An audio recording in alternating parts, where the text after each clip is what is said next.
Hi, and welcome to another edition of THR Presents. I'm Scott Roxborough, European Bureau Chief at The Hollywood Reporter, and I'm joined today at the Camera Image Festival by Joel Edgerton and Adolpho Veloso, both the cinematographer and star of Train Dreams, the new film from Clint Bentley. Thank you both for joining us. Thank you. Yeah, I'm not really sure where to start with this film. I mean, it's a period drama. It's about a very ordinary man who you play, Joel, who is a lumberjack in the early 20th century, and sort of traces his somewhat uneventful, though incredibly impactful life. I'm laughing because it's like the words ordinary and uneventful seem Please come watch the movie. Please come watch the film. Well, I mean, that's a good start. But you're right.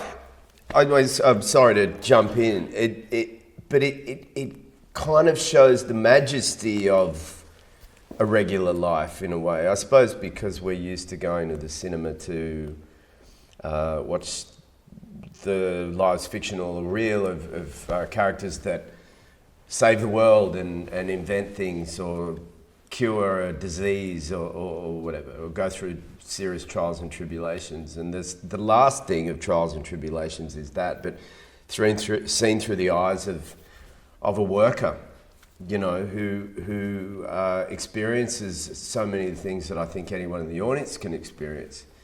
So it's a different kind of cinema experience, but the majesty of ordinariness, I think, and you know, the dignity in living life itself and so on. But we could talk about the film. Sorry, I just didn't want to. No. It's great. I've joined the marketing team. Yes, okay, exactly. Ordinary. Let's work with ordinary. Let's manipulate this. Well, I mean, yeah, we could talk about how you sort of pitched this film, but yeah. But I mean, it's based on a novella, and I heard that you were interested even acquiring the rights a long time ago, sort of shortly after the book came out, Yeah. and then came back to you in some ways as your a request from Clint to come on as an actor on this. Yeah. Can I ask, how does the story resonate with you differently from the time you sort of first read it to now? Because you've gotten older, you've changed, I assume. Did it resonate differently, your character and the story of his life? Yeah, I mean, the term neo-Western, was never really aware of it, but a description of, what essentially is a Western or a Western setting, but more of a rumination on life rather than. And there's violence, but violence in a different kind of way. It's not a movie about revenge or retribution or painting the town red. It's not a Clint Eastwood style Western. It's a Western about life itself and what it means to be here on this planet and how we relate to each other and the planet. And there's the journey of a person's life through love and family and a tragedy. And the regrowth or the rebuilding and rejoining of the world after you've been knocked to your knees. I found the book really resonant when I read it for a number of reasons. And what changed for me when Clint reached out to me separately years later was the fact that I'd sort of in my life become like the central character in that, I'd built a family with my wife. I had children that were very young, like the character in the movie. And for all the things that I used to be afraid of or get anxious about, which were very mundane things or kind of, spiders and normal things like heights. Now my biggest fear is stuff that happens to Robert in the film. So it had just suddenly become that if I'd have done the movie 5, 6, 7, 8, years ago, I would have had to have stretched my imagination. When I did the film with Clint, it felt like these were things that I didn't have to reach for. They were all stuff I could say that I had experience in, at least most of them. And I just kind of hand myself over to the thing in a more personal way as an actor than I normally do. Adolpho, this is your second film with Clint, Yes. after Jockey, an excellent movie. You were, as I understood, involved very early in the process, even at the script writing stage, that you were in contact with him and discussing. What were sort of the discussions that you had with Clint at that stage about what you wanted to do visually with this film, how you wanted to sort of capture the book? Because I think this very positive way, it does feel literary in a lot of ways, the way stylistically you approach the story. What were sort of discussions you were having at the sort of beginning with Clint about that? I think we discussed a lot the fact that we wanted to make the movie look like you're going through someone's memories. And we said that before, like it's almost like you found that box full of pictures, and then you're trying to like put those pictures together, and they're out of order, but it's like pictures of someone's lives, and you like kind of like trying to figure out what life that person lived through those pictures that are different, out of order. You're trying to understand who is that person that just appears in one picture or not, and why the pictures of when he was young are different than when he gets older, etc. And I feel like this memory thing sparkle a lot of ideas, one of them being the aspect ratio, for example. We decided to shoot on a 3:2 aspect ratio to kind of evoke that feeling of watching older pictures, which is an aspect ratio that you're gonna probably find on your older pictures or even your pictures on your phone nowadays. So just like to try to make the audience assimilate that to memories somehow. And I think that also sparkle other things, but it was just always trying to, okay, how does it work when you're trying to understand someone's lives? You some things you remember really well, some things are just an impression, some things are more abstract, some things you just remember because of a picture you saw, even your own memories, like not always you remember them the same way. So it was just trying to piece that life together in a way that evoked memories and yeah, I don't know, I think. Yeah, I don't think I can't even remember another film that was shot in 3:2. Yeah, it's not a common aspect ratio, and it's always a discussion when you're gonna use something like that. Is but how is it gonna be perceived? And I feel like for us, because we have that in our minds printed so much as memories, because whenever you look into your old pictures, you're going through your old albums, and this is the aspect ratio, so it just felt right, and we wanted to try it, and also helped a lot with the trees and nature, because it's a taller aspect ratio, so that kind of also worked in our favor to shoot nature. Right. Yeah, and you shot this where in Pacific Northwest, in and outside of Spokane, Washington. Yeah. Right. Which is, I mean, it's stunning, utterly stunning. And it's almost all on sort of location, is that? Everything is on location, yeah. It's basically where the book is set, so that was one of the reasons, and everything's shot on location. Production designer team led by Alex did an amazing job to build all those sets on location, so the cabin was built from scratch, the fire tower, everything was built on location, to give, I feel like Clint really needs that to do what he does best, and having the sets built on location allowed us also to move around a lot, and also to give them space to do whatever they wanted. And isn't it though a challenge with, I mean, you're using natural light, I assume? I mean, that means the Pacific Northwest isn't known for its glorious 24 or 365 days of sunshine. I mean, doesn't that put a huge challenge on a film which it does not have a huge budget, where you can't just say, we're going to stop filming for 20 days? I think it is a challenge, especially if you are stick with ideas that you had in advance. Like, I feel like that's also something I learned from Clint, that it's just to adapt with whatever it's given to you. If it's supposed to be a sunny scene and it's raining, why not? Let's see if that works. It doesn't necessarily need to be like that. It's not how real life is anyway. And I think most of the times that kind of things happen, if you actually open yourself to whatever is happening, you can get some real magic from it. So we were always just trying to be as prepared as possible and visualize things and have a plan, but also be open to whatever happened. Joel, can I ask, I mean, I don't want to put you in any box, but you're quite good at playing men who don't talk that much. And this character seems to me almost a spiritual twin to your character in Loving, which film I loved. Is it a challenge for you as an actor to sort of trace the arc? Because in this film, you're tracing the arc of an entire man's life without having the sort of props of dialogue, or he doesn't even have these very few obvious great emotional expressions. It's all very subtle, his development. I mean, was that a challenge for you to know where you were going, or to know what to do in each scene, and how much to express and how much to hold back?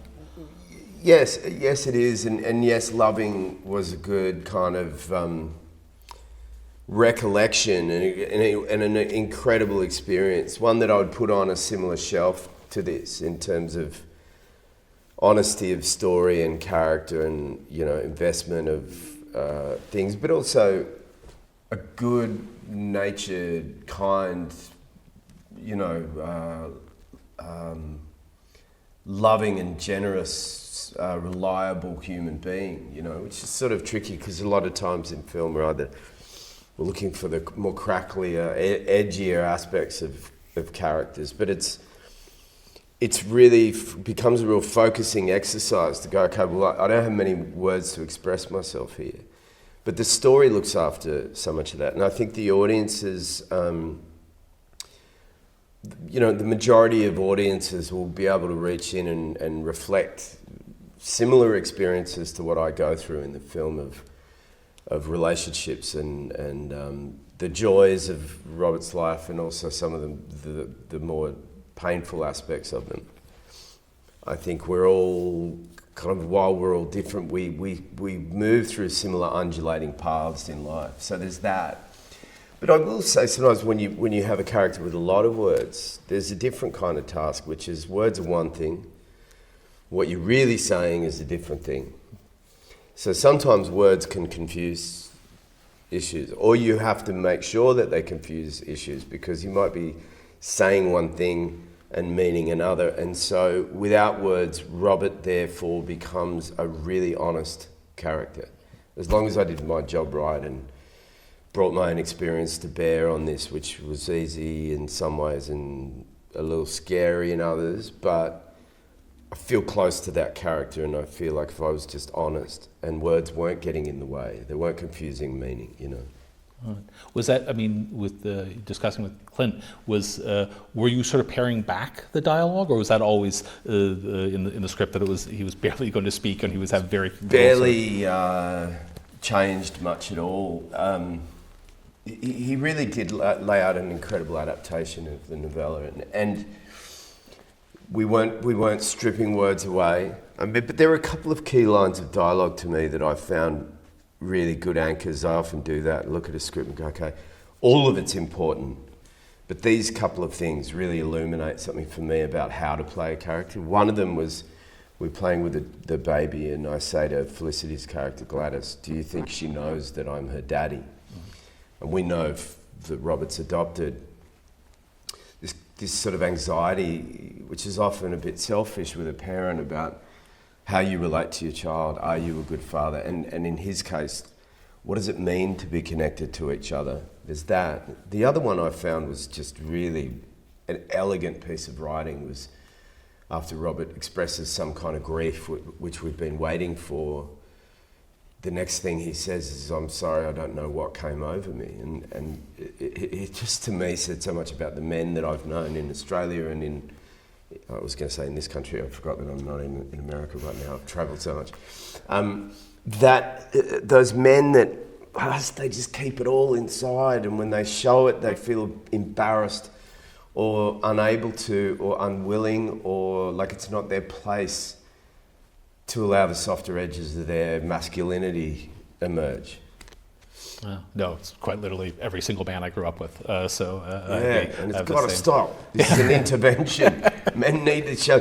I don't know. I think the definition of masculinity in most people's minds only takes in a portion of what's real, because we are still a baby that grew into a boy, that grew into a teenager, that grew into a man. I think I love watching performances from men that they look like they're a big piece of rock, but underneath it all, they're also willing to be vulnerable. Yeah, and Robert is really a scarred man through the tragedy that happens. We don't need to go into great detail, but tragedy happens through the film. Adolpho, this is also a technical question. I don't have to only ask you technical questions, but It's okay. the memories that you tell, one of the interesting things about the film is that goes through Robert's entire life, but it goes back and forth, and they're not usually obvious type of flashbacks. And what I noticed after watching the film a couple of times is you have changed the sort of style of the cinematography through each section, so that gives cues to people and also seems to indicate different aspects of his life. Can you go through that a bit? What was sort of the idea? Because each area of Robert's life has a distinct look and feel, even though it's not radically different. But what were you doing there? Yeah, we kind of set up a few rules so we wouldn't also get lost on what we were trying to show, but also because from the beginning, from the script, the movie was not necessarily chronological and had this flashback, sort of say.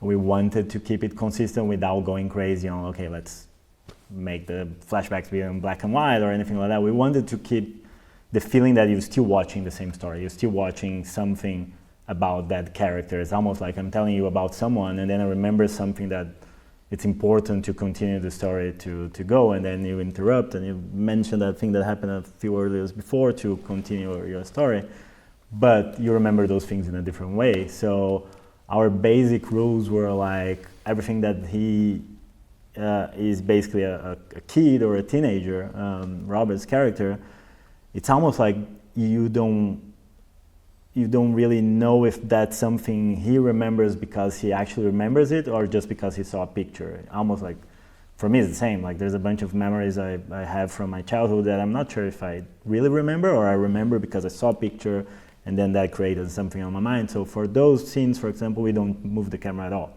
So it's almost like it's just a picture. The camera is there just as a still camera capturing a moment. And then when he goes to his adult life and most of his life, it's a mix of everything. You have long handheld shots going through things with him, almost like a memory that you remember with a lot of details. Some things are just sometimes a camera behind a window seeing things from a distance, almost like you can have with a memory sometimes. I don't really remember, but I saw something in the distance. And so that whole period of his life, it's a bit of everything. We have static cameras to evoke a picture also, we have movement. And then when he goes to his late stage of life, we wanted to also keep some fluidity, but in a more stable way, and that's the first time we started using Steadicam in the movie. So it's either Steadicam or like fixed cameras in his later life, and I feel like that those rules kind of, when put together, work in a subtle way, and that's what we wanted. We don't want it to be obvious about, okay, now we're going to a flashback, let's go black and white. No, I find it fascinating because you don't get lost, which seems impossible. Also because, that's also you, Joel, is that your look doesn't change dramatically throughout the film. So it could be very difficult to position, where he is, what area or what age he is. Did you do anything performance-wise to sort of ground you in the period that you're supposed to be when you're a young man, or when you're sort of closer to the end of your life in the film? Yeah, I mean, there's external things like, suddenly in the movie, after all these hand saws and axes, we suddenly see a steam donkey and a chainsaw, and we're like, oh, okay. So they're the external things. For me, we wanted to sort of, not go too far with the makeup to kind of make it, unbelievable. It's also like, I'm in the middle of, I'm in the middle of my life. And, just to kind of, I just think energy and outlook, the way a person sees the world, and the things that happen to you, or when you are unencumbered by things happening to you, when you're young and free, there's a different energy that a person has. So really just thinking about Robert from an energetic point of view. And there were specific things that I knew we could mark. Clint and I wanted to make sure that Robert had a sense of humour. He's not life of the party. He's not someone that's telling stories around the campfire. He's a listener and an observer, but he's got a few dad jokes and he thinks he's pretty funny. Like, so that we could see the joy with him, with Gladys. And of course we know when terrible things happen to us, people's joy ebbs away. So that when he encounters characters like Ignatius Jack with the dogs, it's really a moment of rebirth and regrowth, like a little, green leaf growing in a forest that's been burnt down. That same analogy that, energetically he can come alive. And then in the later stages, I was really interested about how the emotional effect on the body and the demeanour and the attitude, but also the physical work. What is an old logger walking around a town? How does he walk? And even now, I realise, if someone dropped something behind me, I used to just be able to swivel my head. Now it's like, oh, my shoulder's coming too. I'm going to turn almost my entire body. So that stuff. And I really love about the physical aspects of the movie. The movie's great because occasionally it lives here, but the whole performance has to live everywhere, your body, in every part of it. And did you do sort of the physical training for it? Did you learn how to chop, how to saw? No, I had a team of stunt doubles chopping my wood. No, yeah, picked up the axes and saws. But to me, and not to belittle that, and I also don't want to over mythologize the process of acting. For me, it's quite personal. And partly because I don't know how to articulate it sometimes, and the rest of the times I think that. I don't want to make it sound like I'm blindfolded threading the eye of a needle, but there's something wonderful about the pleasure of doing it, and the pleasure of finding your way into it, yes, is great. And I just think that every film needs its own set of tools and its own way of thinking, and not to be rigid about how you approach any character. And for me, this was so personal.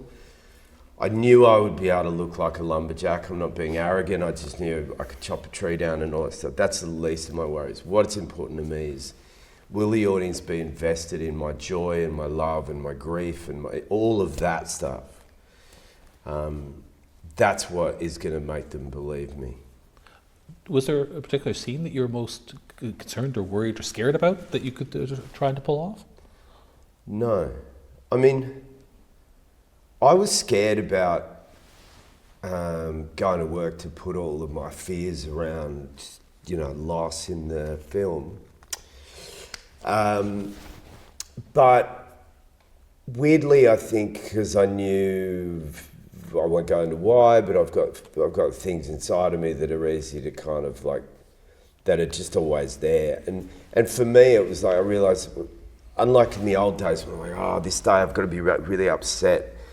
I hope it works, and I hope I get it right, and I hope I get, For me, in this film, it was more a case of going, I need to know to put the lid on it, because Robert's not a guy who wants to show you his feelings.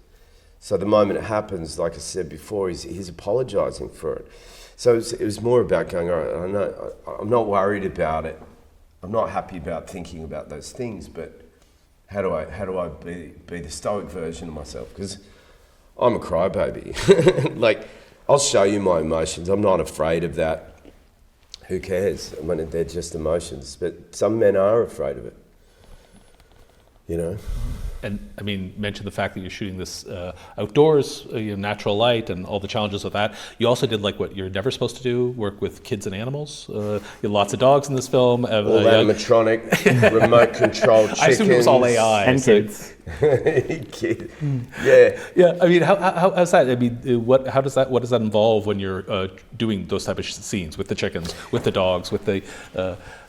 I want to hear what you have to say, but I just, before I forget, one of my favourite shots in the movie, and this is how excellent Adolpho is where, because you can't make a child or an animal stick to a script, or you can't make them hit a mark. I know how to find a piece of tape on the floor without looking, but kids, and they don't read words, and one of my favourite shots in the film is when we're opening up a sense of life for the family, and we release the chickens, and Katie just started saying chicken, and then I was telling her they're going to go in the house and sleep in your bed, and we're making all this stuff up, and Adolpho's following us, and this chicken runs back towards the coop, and he follows the chicken.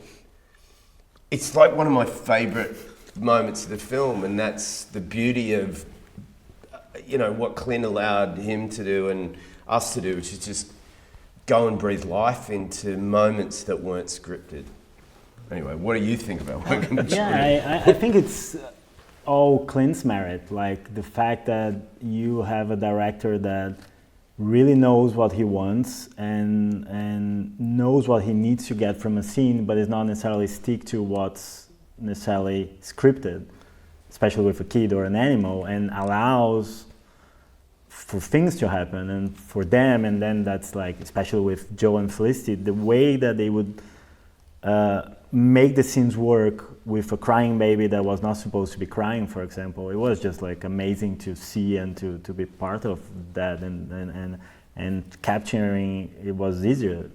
You know, as soon as you have them doing their thing and really embracing it and making it work instead of trying to impose what you thought, it was like just easy for me.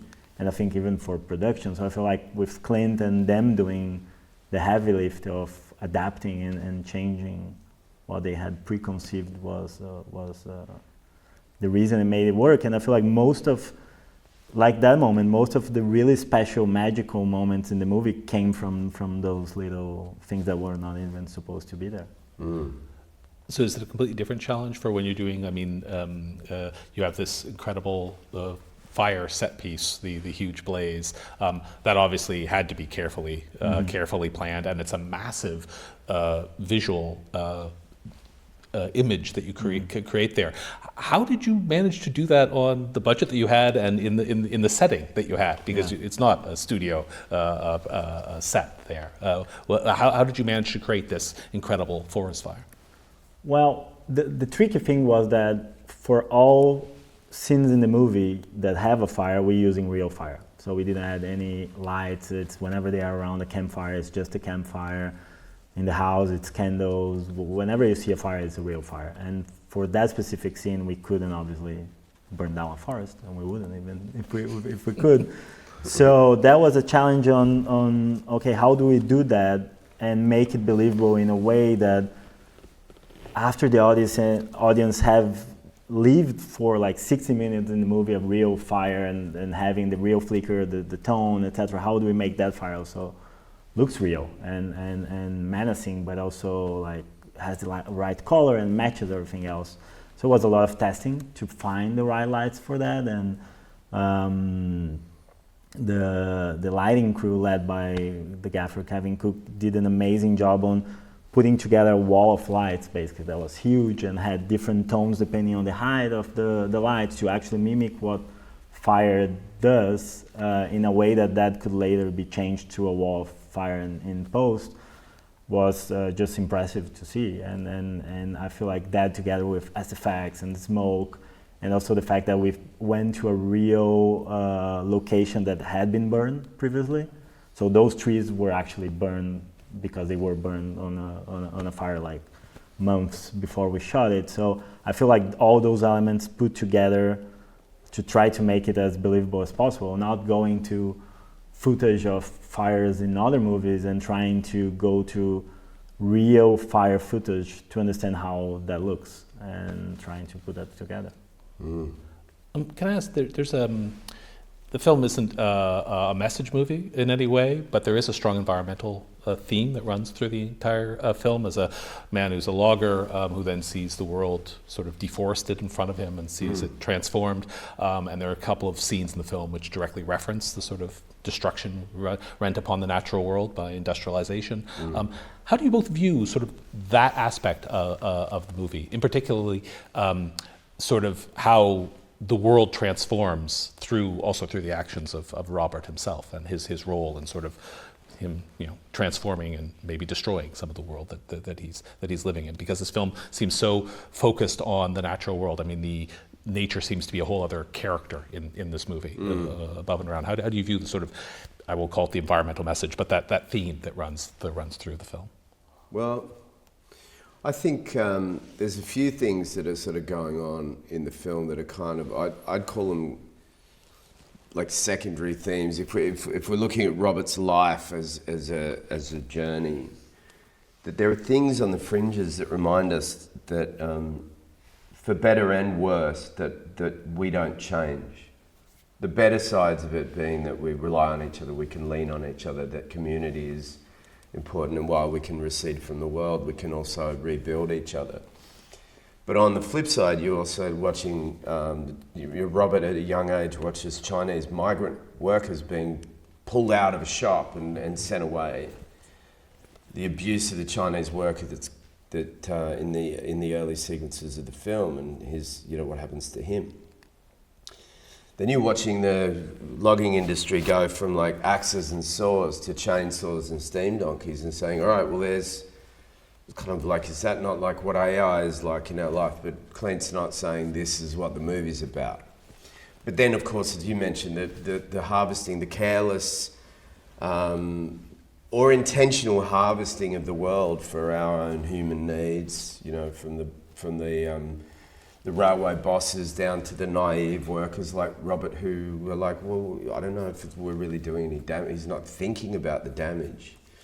And we meet a character like Claire, who's talking about how important every little insect is to the biggest tree, and how death and life are as important in the forest as each other. And then our connection with with nature is there. And I think what's wonderful about Clint and the way he's handled it, he's not ever waving a big kind of banner going, hey guys, like pay attention to this important idea.